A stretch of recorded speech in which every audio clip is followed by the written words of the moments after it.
I have recently been thinking about New Year's resolutions and why they fail. Let's talk about it.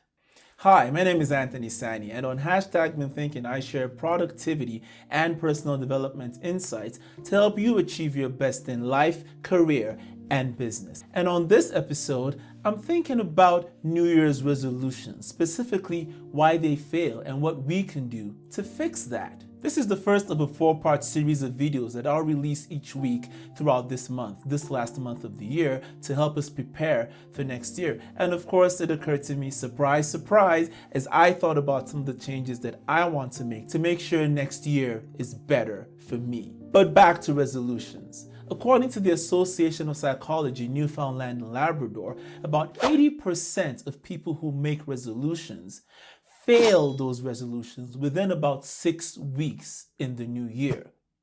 That means that if you started a resolution on January 1st, you're 80% likely to give up roughly around Valentine's Day. Now that's dismal and not good enough if we want to make next year actually better. So the question becomes, what can we do about this? What we can do is ditch resolutions altogether. And I know that sounds crazy, but stay with me. Now, I haven't personally used resolutions for a long time. I made the switch, and that's the switch I'm suggesting to you, from making resolutions to setting goals. Instead of focusing on making resolutions for what I will stop or start doing or whatever at the start of the new year, I focused on how I would be different or better, hopefully, by the end of the new year. And that key distinction is why I believe a lot of resolutions fail.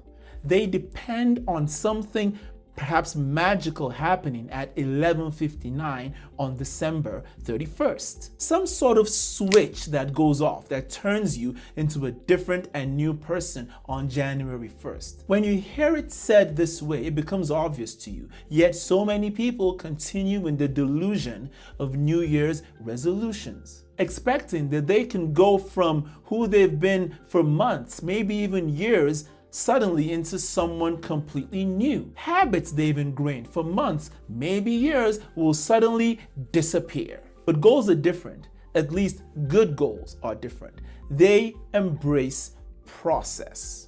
Maybe an example will help. And since the most common type of resolution made in North America is related to health, eat healthy, work out more, let's use that example. You see, a lot of people make a resolution, something that goes like this.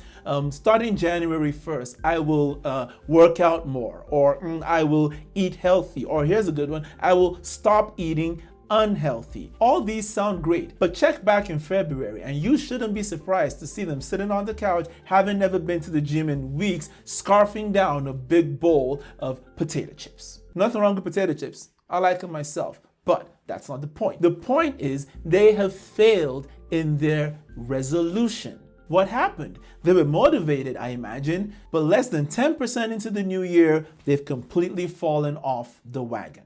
Well, instead of making a resolution to start doing X on January 1st or stop doing X on January 1st, why not set a goal that by the end of the year, by December 31st, I will weigh X, or I would have completed X fitness program or something. Now, it's not about December 31st this year. No, it's about December 31st next year. It's not a resolution, it's a goal, a target. And they have embraced the process of achieving that goal, of hitting that target. They understand that there will be things that will happen during the year, interestingly, that might include eating healthier and working out.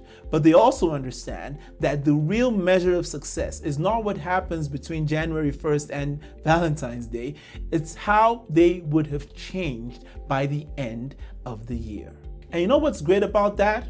Well, a lot of things, but perhaps the most important one is the fact that they don't give up and feel defeated if they say have a donut in the middle of January, hence breaking a resolution. No, instead, they recompose and they keep going, knowing that it's not about keeping a resolution, it's about the ultimate transformation they're trying to create.